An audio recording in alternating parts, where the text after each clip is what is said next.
At 7:45 a.m., Aisha Thompson walked through the towering gates of Glendale Academy, the only black student in her honors class. First day of junior year, new notebooks, new schedule, same feeling in my stomach. They don't see a girl who loves math. They see that girl from West Park. She adjusted her hoodie and clutched her bag tighter. Eyes followed her, some curious, some cold.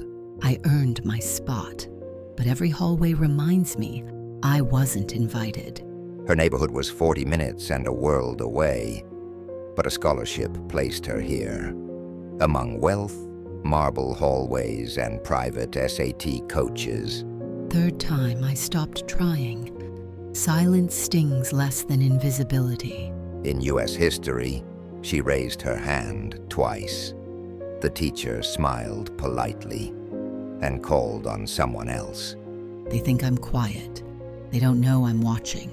During lunch, she found a bench under an oak tree. No invitations, no small talk, just her sandwich and a sociology book. They gave up everything so I could sit in this chair. So I'm staying in it. Aisha's parents worked nights. Her mom cleaned offices downtown. Her dad fixed trucks in the cold. Every A she earned carried their sweat. She didn't complain. She observed, and what she saw would change everything. 3 weeks into the semester, Aisha sat in her room, writing by the glow of a desk lamp. The essay prompt: what defines American progress? American progress is not neutral. It is built on exclusion, on racial hierarchies masked as merit. To understand the future, we must name the injustice in the foundation. She cited James Baldwin, bell hooks, and data on educational inequality. Her conclusion was clear. This system wasn't broken. It was designed this way. Let them read it. Let them know I'm not afraid. On Monday, she turned it in. Her teacher, Mr. Sandler, skimmed the first paragraph and raised an eyebrow. He said it was bold. That word always means too much. 2 days later, she was called to his office. On his desk, her paper with red marks. At the top, possible plagiarism. Plagiarism? I spent 10 hours on that essay. This language feels beyond your level, he said. Where did you get these ideas? From reading, from living, from being me. He didn't report her yet, but he warned her. Next time, she'd need to tone it down. He wants me to be quiet, but silence is what they expect. And I don't exist to meet expectations. The next morning, her locker had a note stuck to it. One word: troublemaker. After the note, Aisha didn't cry. She scanned the hallway, saw who laughed, who looked away. She was done being silent. They want quiet. I'll give them a mic instead. On Thursday, the school board held a town hall, an open forum for parents and students. Aisha signed up to speak, number 17 on the list. This school calls itself elite, but excellence isn't about marble floors. It's about truth and how we handle it. Gasps in the crowd. Some parents shook their heads. Others applauded. Her words hit like thunder in the quiet auditorium. When I speak, I'm called aggressive. When I question, I'm told I plagiarize. What exactly is it you want from girls like me to disappear? The next day, Aisha was called into the office, not for praise, for attitude. They listened to me speak and punished the echo. Her teacher, Mr. Sandler, assigned her detention. The reason? Disruptive classroom energy. She'd spoken twice that week to correct a factual error. They say I'm the problem, but I'm just the reflection.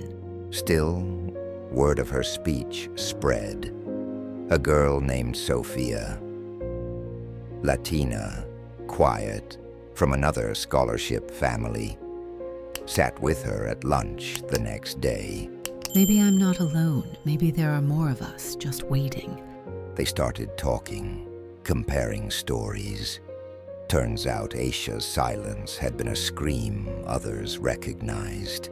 By Monday, the retaliation had begun. Aisha arrived to find her name missing from the debate club roster, where she'd been vice president. No notice, no explanation, just erased. She asked Mr. Peterson, the club's supervisor. He adjusted his glasses, looked past her. We're restructuring this semester, prioritizing students with fewer outside obligations. That afternoon, her parents were called into the school. Mr. Sandler and the vice principal waited. We're concerned about Aisha's attitude, they said. She seems angry. My mother folded her arms.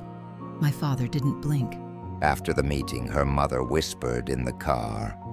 Speak if you must, but be twice as prepared, and never give them a crack to break you. Aisha went home and opened her laptop. She started typing. Not an essay, not a tweet, a report. An internal culture of racial silencing at Glendale Academy. She gathered testimonies from Sophia and 2 others. Screenshots, quotes, dates. If they want war in whispers, I'll answer in headlines. By Friday, she had a 12-page document. She hit send. This is bigger than me now. By Monday morning, Aisha's report had been published online. The headline, Silenced at School, One Student's Fight for Racial Truth. My name, my words, on the front page. The article spread quickly. Shares, comments. Parents called the school, demanding answers. News crews parked outside Glendale Academy by noon. They tried to hide me, now they can't ignore me. The principal issued a statement, vague and polished. We are committed to diversity. But the community had read the details. The story was too real. Diversity isn't commitment, it's camouflage, when no action follows. One teacher emailed her secretly, "What you did took courage." Another warned her, "Watch your back. They're angry."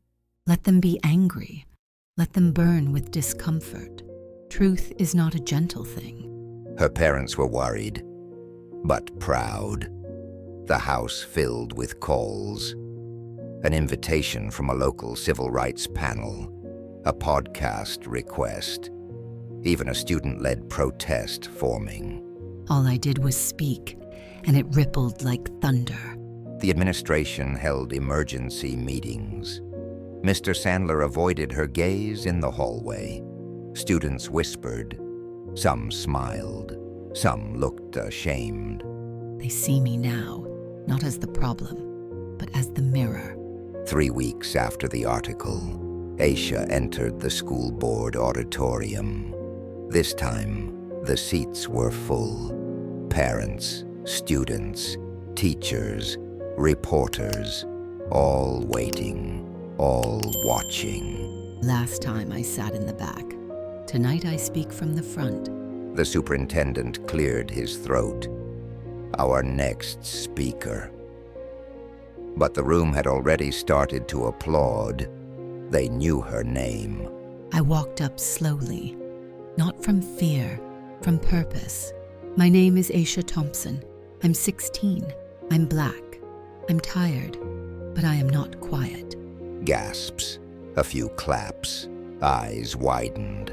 She continued. For years, your curriculum taught us half-truths. Our history began in chains. It does not end there. When we asked questions, we were told to be grateful. When we raised issues, we were called disruptive. You said you wanted diversity, so here I am, diverse, defiant, demanding.